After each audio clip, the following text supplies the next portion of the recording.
오늘도 주님의 은혜와 사랑이 우리 함께 하심을 믿습니다. 오늘 함께 공독하신 시편 23편 1절에서 6절 말씀으로 보호하시는 하나님이라는 제목으로 함께 은혜 나누기 원합니다. 우리는 때로 우리를 보호해주는 모든 것들에 대해서 번거롭고 또 귀찮은 것쯤으로 여길 때가 있습니다. 위험은 항상 있지만 당장 눈에 띄지 않을 때도 있습니다. 그러다 보니까 우리를 보호하는 것들이, 그런 위험으로부터 보호하는 것들이 때로는 이게 왜 필요한가 하는 그런 생각을 할 때도 있는 겁니다. 예를 들어서 아이들은 부모의 돌봄과 간섭을 귀찮게 여길 때가 있습니다. 또 운전을 하다 보면 규정 속도 등 여러 가지 규칙이 있는데 그런 것들을 번거로운 것으로 여길 때가 있습니다. 그래서 마음이 급하다 보면 이런 것들을 어기고 잘못된 일을 할 수가 있는데, 그러다 보면 상상도 못할 극한 상황이 펼쳐집니다. 아이가 부모의 간섭이 싫다고 집을 나가버리면 그 아이는 노숙자가 되고 치유와 영양결핍에 시달리며 고통하게 될 것입니다. 또 그 미래에 주어진 기회도 잃어버리게 될 것입니다. 무엇보다 사람들에게는 보호자이신 하나님이 필요합니다. 왜냐하면 우리는 굉장히 약한 존재예요. 평상시에는 그걸 못 느끼며 살다가 문제가 딱 터지면 우리가 이렇게까지 약하구나, 나는 정말 이렇게까지 무능력하구나, 그런 느낌이 올 때가 있어요. 인간이 지구상에 나타나기 전에 전 지구를 지배한 생명체는 공룡이었다고 그래요. 공룡은 크기나 힘이나 그런 것으로 비해 사람보다 엄청나게 강하죠. 그런데 그 공룡이 불과 지름 10km밖에 안 되는 운석이 지구에 떨어졌을 때 멸종했다고 하는 것이 과학자들의 가설입니다.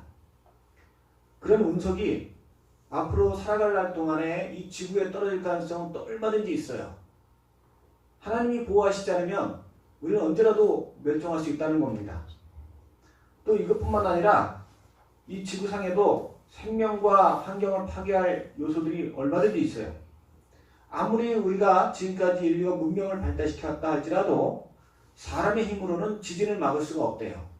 지진이 언제 일어나느냐 그것도 예측할 수 없대요. 그냥 언제 일어나서 그걸 좀 대비만 할 수 있을 정도의 기술력만 갖춰도 대단한 거라고 그래요. 그런데 아직 그런 것도 정확하게 모른다고 그러죠.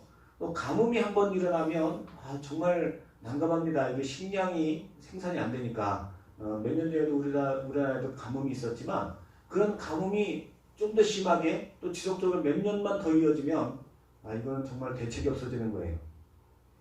태풍 얼마나 무섭습니까?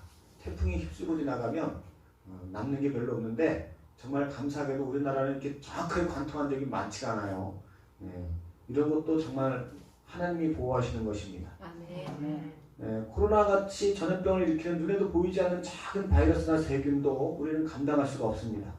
지금 코로나는 이제 좀 그래도 치료약이 좀 개발되고 있고 상황이 좀 호전될 것이라고 믿는데, 지금까지 발견된 바이러스가 40%도 안 된대요. 전 세계에 존재하는 바이러스 중에. 많은 분량이 지금 남북극 그 얼음 속에 얼어붙어 있는데, 이게 온난화가 지속되면서 남북극이 녹아내리면 거기서 새로운 바이러스가 또 나온다는 거예요. 참 정말 사람의 힘으로 감당할 수 없는 일이 있죠. 이외에도 세계 역사를 살펴보면 갑작스러운 기후변화, 질병, 또 태양풍, 운석 충돌 등으로 인류가 종말을 맞이할 뻔한 일이 참 많다고 합니다. 하나님을 알지 못하는 사람들은 하나님의 은혜와 도우심 없이도 별탈 없이 살아갈 수 있지 않냐 이렇게 생각할지 모르지만, 진실은 사람의 힘으로는 결코 그렇게 될 수 없다는 것입니다. 그래서 하나님께서 친히 우리를 위해서 그 아들 예수를 보내셔서 이 죄악된 세상에서 우리를 지켜주시고 보호하시는 것입니다. 우리가 그분의 지키심과 보호하심을 받기 위해 필요한 대가는 바로 이 사실, 주님이 나를 보호하신다, 내 혼자 힘으로는 살 수 없다, 그것만 믿는 거예요. 그걸 믿으면서 하나님 앞에 감사드리는 것이 그 대가예요. 모든 인류뿐 아니라 내 개개인의 삶도 마찬가지예요. 나를 지켜주셔서 감사합니다. 나를 보호해 주셔서 감사합니다. 그 사실을 믿고 고백하는 것이 그 대가예요. 오늘 보신 동영상에서 독실한 무슬림 의사였던 산제이가 예수님을 믿고 난 후에 50개의 가정교회를 세웠다고 그래요. 이 무슬림 사회에서 예수님을 믿는다는 것은 정말 생명을 내놓는 일입니다. 터키 같은 곳은요, 무슬림 인구가 전체 국민의 90% 이상인데요. 만일 내가 이슬람 외에 다른 종교를 믿겠다 그러면요, 직장에서 나가야 된대요. 회사 못 다닙니다. 그리고 아이들도 학교 못 다녀요. 학교를 다 퇴학을 당하고 또 그 지역사회에서도 못 살아요. 어딘가 딴 데로 이사 가야 되는데 거기에도 무슬림 사람이 많으면 거기도 못 살아요. 그러니까 참 한마디로 살 수가 없어요. 근데 이 산지의 성도는 또 이제 그 동영상에서 나왔듯이 수많은 물리적 테러와 공격에 노출되게 돼요. 그냥 뭐 직장에서만 쫓겨나는 게 아니라 뭐 집에다 불을 지르기도 하고 자는데 한밤중에 또 직장에서 그 가게를 하면 그 가게를 때려 부수고 불도 지르고 막 그래요. 그럼 경찰들이 와갖고 뭐 이건 어쩔 수 없다. 그리고 그냥 사건 처리를 안 해준대요. 무슬림이 아니라고 하면. 그럼에도 불구하고 이 산지의 성도가요, 자신의 신앙을 지키고 복음을 전하고 교회를 세울 수 있었다는 것은 하나님의 전적인 돌보심이 없으면 불가능한 것입니다. 성경에는 이와 유사한 사례들이 참 많아요. 우리가 잘 아는 다니엘의 세 친구 사드락 메삭과 아벳느고는 바벨론의 느부갓네살 앞에서 우상 앞에 절하지 않으면 푸른 불에 들어가는 걸 알면서도 그리하지 아니하실지라도 나는 우상 앞에 절할 수 없다. 그래서 세 친구가 다 푸른 불에 던져졌지만 그 속에서 머리카락 하나 타지 않고 다시 나온 걸 볼 수 있어요. 또 다니엘도 모함을 받아 사자굴에 던져졌지만 천사가 사자의 입을 막아서 사자굴에서 하나도 다치지 않고 다시 나와 하나님 앞에 영광 돌림을 볼 수 있어요.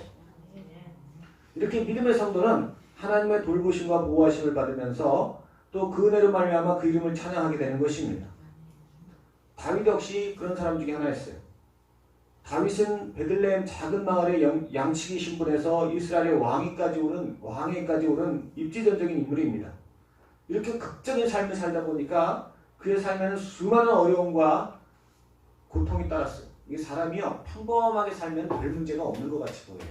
물론 평범하게 살아도 문제는 있어요. 그런데 이게 하나님의 복을 받으면, 그래서 삶이 극적으로 변화되면요, 어려움이 따라와요. 뭐든지 다 그렇잖아요. 우리도 뭐 예를 들어서 나무를 옮겨 심는다. 좀 더 좋은 땅으로 옮겨 심는다 그러면 옮겨 심고 나면 몸살을 알아요. 이 나무가. 좋은 땅에 적응하기 위한 과정이죠. 또 갑자기 우리가 뭐 장사가 잘 돼서 돈을 많이 벌었다 그러면 갑자기 교만해지거나 문제가 생겨요.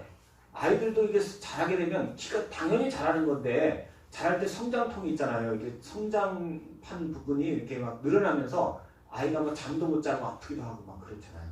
뭐든지 우리가 신분이 올라간다든가 복을 받는다든가 그러면 그에 따른 어려움이 오게 돼 있어요. 이것 때문에 넘어지는 사람도 있기 때문에 하나님께서 미리 연단을 주시는 거예요. 다윗은 하나님의 보호하심 속에서 양치기에서 왕위까지 올라가는 그 극적인 신분 변화 때문에 오는 모든 고난을 이겨냅니다. 그래서 그 이름 앞에 찬양하고 영광을 돌려요. 오늘 시편에 보면 특별히 4절과 5절에서 내가 사망의 음침한 골짜기로 다녔지라도 해를 두려워하지 않을 것은 주께서 나와 함께 하시니라. 주의 막대기와 지팡이가 나를 안위하시나이다. 주께서 내 원수의 목전에서 내게 상을 차려주시고 기쁨을 내 머리에 부으셨으니 내 잔이 넘치나이다 라고 고백하므로 극한의 위험 속에서도 하나님이 자신을 눈동자처럼 지키시고 돌보셨을 뿐 아니라 오히려 자신을 위협하는 대적 앞에서 승리를 거두게 하셨음을 고백하고 있습니다. 다윗의 이런 고백처럼 하나님은 우리를 높여주실 뿐 아니라 또한 그런 과정에서 닥쳐오는 모든 어려움으로부터 우리를 지켜주시고 돌봐주시는 것입니다. 아멘. 그러므로 우리는 날마다 그 이름 앞에 감사해야 돼요. 아멘. 오늘날 우리는요, 다윗같이 전쟁터를 돌아다니거나 눈에 보이는 그런 많은 위험 요소들 앞에 놓여 있는 것 같지는 않아 보여요. 물론 위험 요소는 있어요. 그런데 눈에 보이는 특별한 요소들이 안 보여요. 그러나 사실 눈에만 안 보일 뿐이지 우리의 대적인 원수 마귀는요, 우리를 계속해서 공격해오고 특별히 우리의 믿음을 빼앗으려고 시도하고 있습니다. 왜냐하면 우리가 다른 무엇보다도 믿음을 잃게 되면요, 모든 걸 다 잃게 되는 거예요. 우리가 아무리 어려움을 당해도 믿음만 잃지 않으면 다 회복이 돼요. 욥기에 보면 욥은 다 잃었어요. 자기 재산을 잃었고 사랑하는 아내를 잃었고 자식들을 잃었어요. 자신의 몸도 병들었어요. 그렇지만 믿음을 잃지 않았어요. 그러다 6기 마지막에 모든 것이 다 회복되는 걸 볼 수 있어요. 아멘. 그것도 2배 이상의 축복으로 되돌아오는 걸 볼 수 있어요. 아멘. 하나님 앞에 그분이 살아계시고 나의 보호자이시며 또한 승리케 하시는 분이심을 고백한다면, 오늘 다윗의 찬양처럼 그 믿음을 잃지 않는다면 우리는 다시 일어서게 돼 있어요. 아멘. 그래서 주님께서는 우리를 지켜주시고 보호하시되 특별히 우리의 믿음을 지켜주십니다. 우리가 주님을 찬양하고 주님이 나를 돌보신다는 사실을 믿기만 하면 우리의 더 큰 믿음을 지켜주셔서 하나님 앞에 영광 돌리게 될 줄로 믿습니다. 아멘. 그렇다면 하나님께서 어떻게 나의 믿음을 지켜주시는지 다윗의 경우를 통해서 함께 생각해 보기 원합니다. 첫 번째로는 하나님이 우리의 상황과 환경을 통해서 믿음을 지켜주십니다. 사람이 어떤 환경에 처했느냐는 매우 중요하죠. 아무리 자질이 뛰어난 사람도 나쁜 환경에 계속 놓여 있으면 그것에 영향을 받게 됩니다. 아무리 건강한 사람도 먼지구덩이 속에 계속 살면 결국은 몸이 약해지게 돼 있어요. 또 아무리 성실하고 심성이 고운 사람도 나쁜 사람들이 사는 그곳에 계속 놓여 있으면 결국은 그 마음이 병들어 가게 돼 있어요. 그래서 중국의 유명한 고사 중에 맹모 삼천이라는 말이 있잖아요. 맹자가 어릴 때 이 공동묘지나 시장 근처에 살면서 장례 행례를 따라다니고 시장 잡장이를 보면서 그 자라는 걸 보자 어머니가 없는 살림에 3번이나 이사를 가서 그 아이가 공부할 수 있는 환경을 얻게 하는 것을 볼 수 있어요. 옛날에 참 이사 다니는 게 어려웠는데 우리도요, 이게 환경이 참 중요해요. 이게 신앙인들과 함께 교회가 내 생활의 중심이냐 아니면 세상이 내 생활의 중심이냐, 이거에 따라서 내 신앙이 좌우되는 거예요. 될 수 있으면 하나님의 백성들과 어울리고 될 수 있으면 교회에 머무는 시간이 길어야 돼. 일주일 내내, 일주일 중에서 내가 교회에 몸담고 있는 시간이 몇 시간이냐, 그거에 따라서 내 신앙이 더 커지기도 하고 그렇지 못할 수도 있어요. 기본은 1시간이에요. 일주일에 1시간. 그 1시간은 겨우 이제 유지하는 정도. 물론 사람 따라 조금 다르긴 하지만 거기에 따라 이제 오후 예배 1시간 더 드리는 거하고 그거하고 완전히 또 차이가 나는 거예요. 하나님께서도요, 우리의 환경을 통해서 우리의 믿음을 지켜주십니다. 창세기 보면 하나님이 아브라함을 본토 친척 아비 집을 떠나 허허벌판이나 다름없는 가나안 땅으로 가게 해요. 하나님이 그에게 믿음을 주시기 위해서, 왜 그곳으로, 아니 나이가 75세나 돼서 그리고 평생 살아온 곳을 떠나 어디로 이사 가라고 하냐고 그럴 수 있는데 또 아브라함이 순종하고 따라가요. 그런데 하나님께서 이렇게 환경을 옮겨주시는 것은 창세기 12장 2절에 보면 내가 너로 큰 민족을 이루고 내게 복을 주어 내 이름을 창대하게 할 것이다 라는 약속을 주세요. 이 말씀을 이루시기 위해서 환경을 바꾸시는 거예요. 우리가 볼 때는 하나님이 이해가 안 될 때가 있어요. 아니 내가 좋은 환경, 내가 편안한 환경, 이 환경을 왜 버리고 이런 환경을 주시냐고요. 아니 주일날 좀 편하게 좀 누워 쉬려고 하면은 왜 그 제일 좋은 시간에 만화 영화 재밌는 거 할 때, 특히 우리 어린이들 꼭 그 시간에 재밌는 거 해요. 왜 수요예배 할 때는 꼭 그 대한민국가 아주 축구할 때 제일 재밌는 축구할 때 꼭 수요예배가 있어요. 꼭 이렇게 우리 마음에 안 맞는 짓을 하세요, 하나님이. 그러나 이거는요, 우리한테, 우리 육신이 볼 때는 안 좋아 보이지만 하나님 보시기에 우리 믿음을 지키기에 꼭 필요한 거예요. 아멘. 이뿐만 아니에요. 야곱의 아들은요, 어느 날 형들에게 배신당해서 애굽의 노예로 팔려갑니다. 아니 잘 지내던 집에서, 아버지 집에서 왜 갑자기 노예로 팔아넘기시냐고요. 애굽에 가갖고 이렇게 고생하고 노예로 그 죄수가 되기도 하고. 그러나 이거는 하나님께서 요셉과 그의 형제들의 생명을 지켜주시고 믿음을 더하시기 위한 것입니다.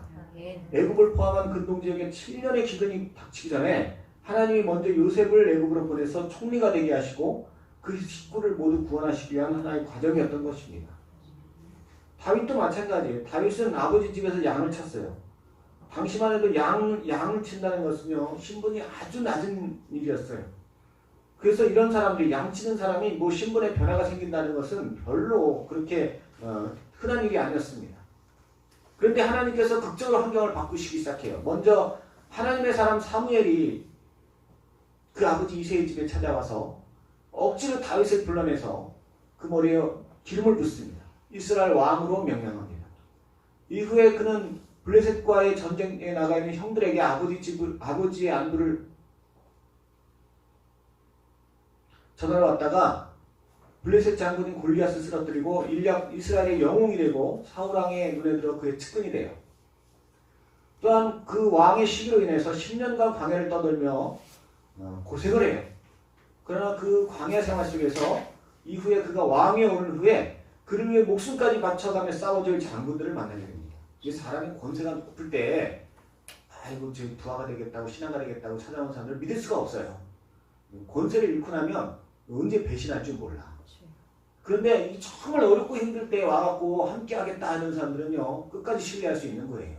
하나님께서 다윗이 10년간 광야 생활하면서 400명이 넘는 사람들을 만나게 하시고 그 사람들이 다 다윗을 위해 싸워줍니다. 이런 환경과 과정을 통해서 마침내 다윗은 사울의 뒤를 이어서 이스라엘의 왕이 되는 것을 볼 수 있습니다. 다윗을 포함해서 모든 우리 믿음의 성도들에게 주어지는 환경은 결코 우연히 주어지는 게 아니에요. 하나님이 우리를 강하게 하셔서 승리케 하시기 위해서 또 어떤 경우에도 우리 믿음을 잃지 않도록 지켜주시기 위해서 우리에게 주시는 환경들임을 믿으시기 바랍니다. 아멘. 하나님 앞에 내게 이런 환경 주심을 감사합니다. 고백하시는 우리 성도들 되시기 바랍니다. 아멘. 두 번째로는 우리의 마음과 생각을 지켜주셔서 우리의 믿음을 견고하게 하십니다. 사람이 힘들고 어려우면요 마음이 급격하게 떨어져요. 절망되게 되죠. 그에 따라서 우리의 생각이 위축되고 믿음도 잃게 됩니다. 그러다 보면 결국 모든 것을 포기하거나 하나님의 뜻과 상관없는 길로 가기도 합니다. 특별히 아플 때, 돈이 없을 때, 또 누군가가 나를 대적할 때, 누가 나를 핍박할 때 그럴 수가 있어요.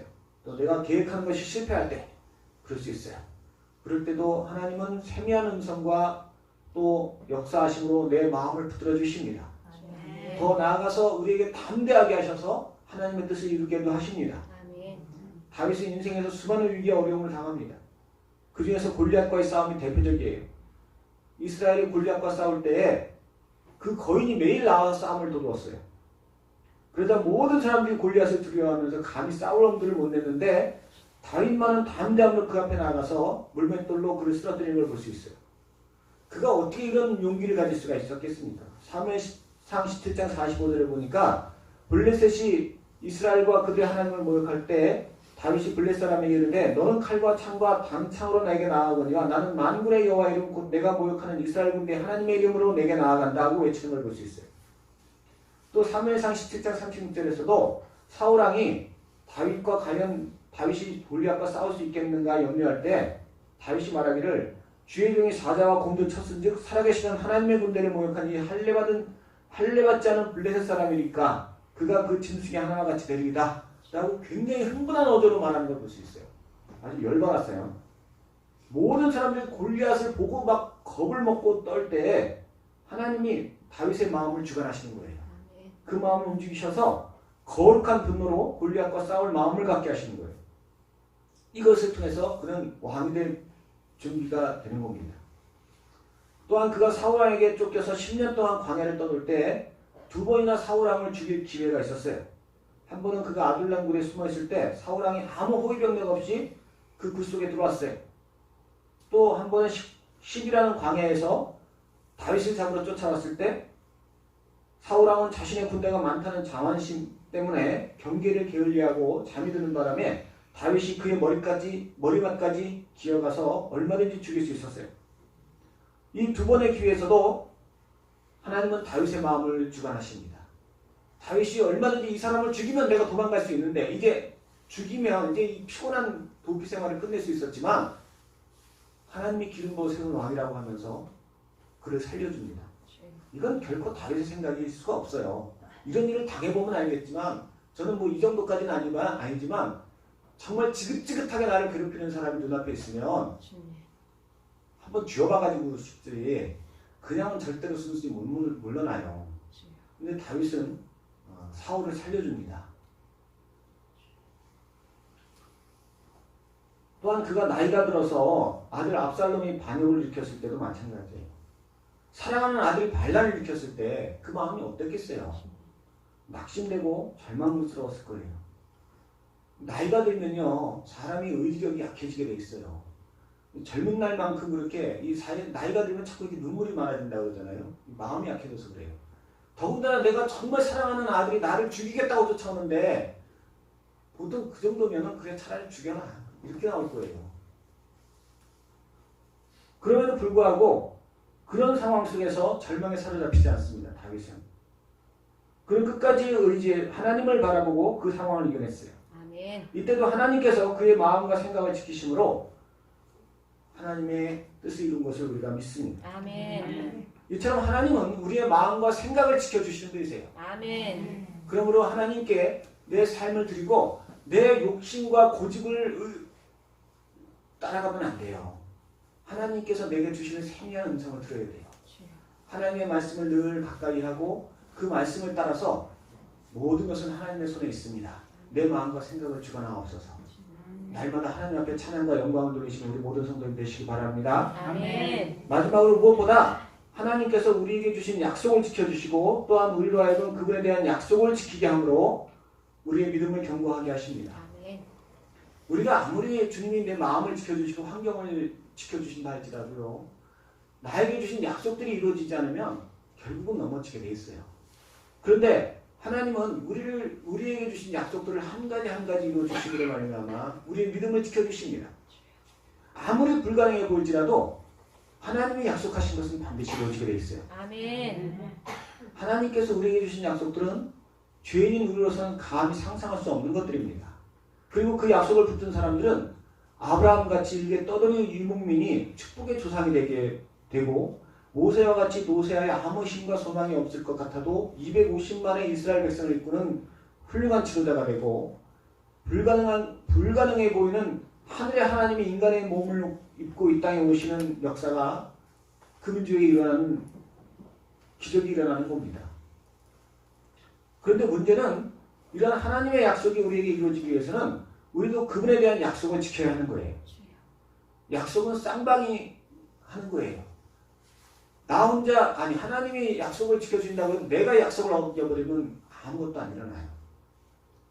출애굽한 이스라엘 백성들에게 가나안 땅을 주시겠다고 약속하셨지만 그 이스라엘 백성이 하나님에 대한 믿음을 버렸어요. 그래서 결국은 출애굽 1세대는 가나안 땅에 들어가지 못했어요. 우리도 마찬가지예요. 하나님께서 우리에게 수많은 축복의 약속을 주십니다. 성경 66권의 약속들이 다 우리에게 주신 거예요. 아멘. 이 약속이 다 이루어지기 위해서는 이 약속의 말씀을 이루어지게 하기 위해서 나도 그분에 대한 약속을 지켜야 돼요. 주님 앞에 예배하고 그분 앞에 날마다 감사하고 찬송하며 내 마음을 다하여서 주님 앞에 예배하고 섬겨야 돼요. 아멘. 내가 아무리 노력하고 애써도요, 내 삶에서 나는 하나도 바꿀 수가 없어요. 내 머리카락 하나 내 마음대로 할 수 없어요. 내 머리카락을 내 마음대로 할 수 있으면 탈모가 왜 생겨요? 내 마음대로 되는 게 아니에요. 하나님이 주관하셔야지, 하나님이 역사를 일으키셔야지, 하나님이 일하셔야지만이 내 마음의 소원이 이루어지는 거예요. 아멘. 그 소원이 이루어지게 하려면 내가 전심으로 주님을 섬겨야 돼요. 아니 내 머리카락도 내 마음대로 안 되는데 왜 내가 세상 일에 그렇게 열심을 내냐고요. 내가 세상 일에 열심을 낸다고 해서 이루어지는 건 하나도 없어요. 그러나 하나님 앞에 열심을 내면 하나님께서 내 삶에 소원을 이루어 주시는 분이세요. 아멘. 그래서 시편 37편 4절에 또 여호와를 기뻐하라 그가 내 마음의 소원을 내게 이루어 주시리라고 약속하신 거예요. 아멘. 하나님께서는 우리의 약속을 지켜주시는데 마귀는 우리가 그분이 약속하신 축복을 받지 못하도록 계속해서 내 마음을 흔듭니다. 그런데 아무리 대적 마귀가 이렇게 내 마음을 흔들어놔도 하나님이 도우시면 이깁니다. 아멘. 하나님이 우리의 마음을 주관하셔서 그 약속을 지키게 만들어 주십니다. 아멘. 첫 번째로는 하나님께서 지속적으로 그 약속이 떠오르게 만들어서 우리로 그 약속을 지키게 해요. 아멘. 다윗의 곁에는 갓과 나단 같은 훌륭한 선지자가 있어서 계속 하나님의 말씀을 선포하게 합니다. 그래서 다윗으로 하여금 하나님이 이런 약속을 하셨으니까, 하나님이 이런 약속을 주셨으니까, 이게 못될 마음 같으면 선지자들이 보고 다 내쫓을 거예요. 야, 귀찮게 하지 좀 마.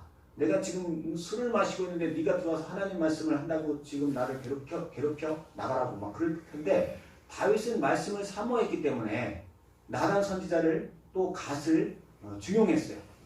그래서 그들이 하는 말씀을 늘 경청하고 그 약속을 기억했어요.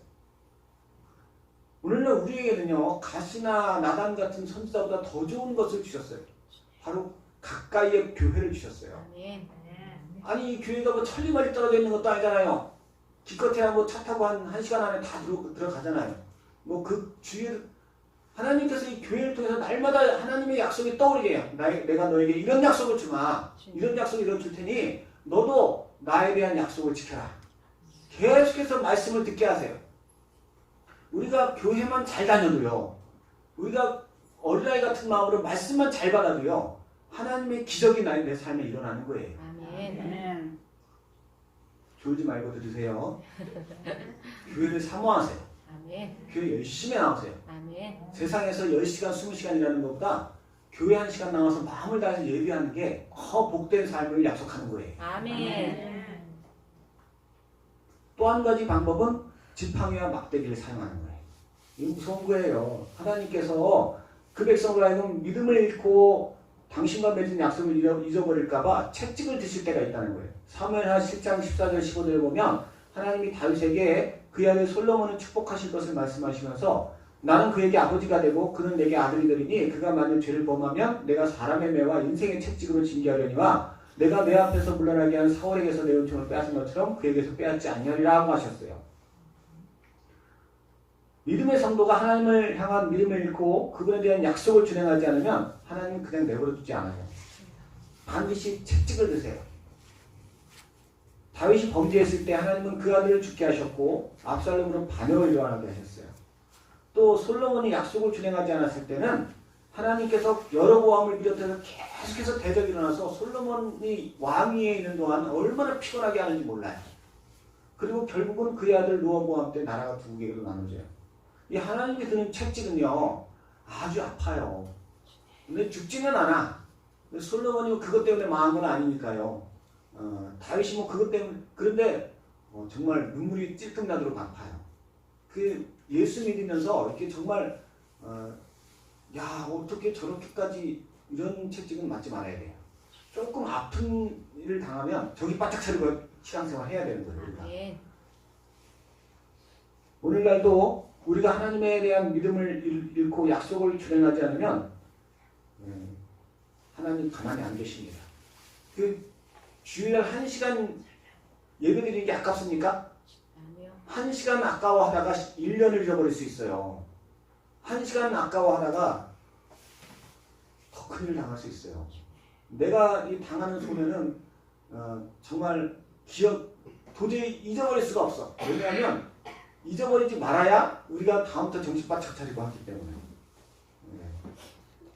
그러므로 우리 성도는 이러한 일이 생길 때에도 감사해야 할 줄을 믿습니다. 아멘. 하나님께서 나에게 믿음을 지키게 하시고 약속을 준행하게 하시는구나. 주님께 약속한 것을 꼭 지키자. 하나님을 내가 사랑하고 하나님만 믿고 의지하겠습니다. 무엇보다 주님께서 우리에게 약속을 잊지 않게 하시기 위해서 성령으로 함께 하십니다. 아멘. 그래서 끊임없이 그분이 주신 약속을 기억나게 하십니다. 아멘. 다윗은 하나님 앞에 범죄한 후에 이렇게 고백합니다. 시편 51편 10절 11절에 하나님이여 내 속에 정한 마음을 창조하시고 내 안에 정직한 영을 새롭게 하소서. 나를 주 앞에서 쫓아내지 마시고 주의 성령을 내게서 거두지 마소서. 이게 성령이 떠나시면요, 갓과 나단 같은 훌륭한 선지자가 아무리 하나님의 말씀을 잘 선포해도 도대체 이해가 안 돼. 도대체 무슨 소리를 하는지 모르겠어. 도대체 귀찮아 죽겠어. 이게 백재영 목사같이 훌륭한 목사가 떠드는데도 졸고 앉아있으면 이거는 성령이 떠나가신 거예요, 이거.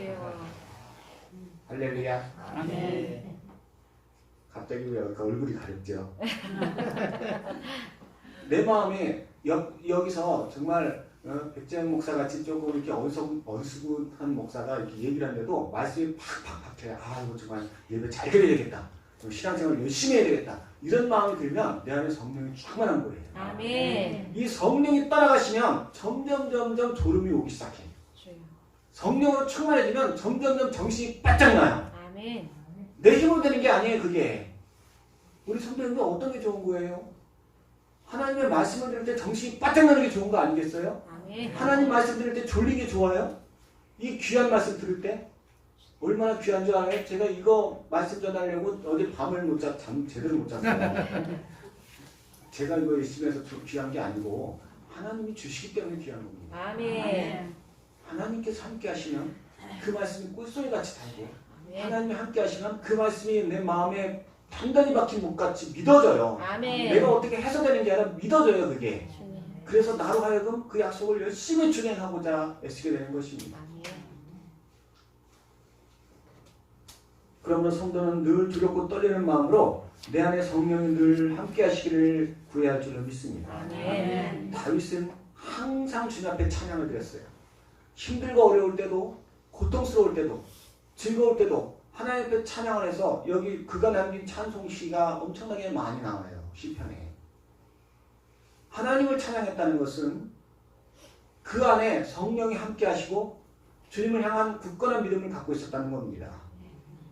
우리 모든 성도님들께서도 다윗같이 내게 주시는 모든 상황과 환경 속에서도 또 내 마음을 지켜주심으로 인해서도 하나님은 나에게 주신 약속들을 이루어주심으로 인해서 감사하며 찬송하시기 바랍니다. 아멘. 하나님께서 나같이 정말 부족하고 무능한 자를 그냥 찬송만 할 뿐인데 그냥 주일날 열심히 나와서 예배한 것 뿐인데 하나님이 나의 보호자 되심을 믿을 뿐인데 세상의 그 믿음 때문에 하나님 나에게 놀라운 일을 이루시고 기적을 행하시고 상상치 못할 축복과 은혜 허락하실 줄로 믿습니다. 아멘.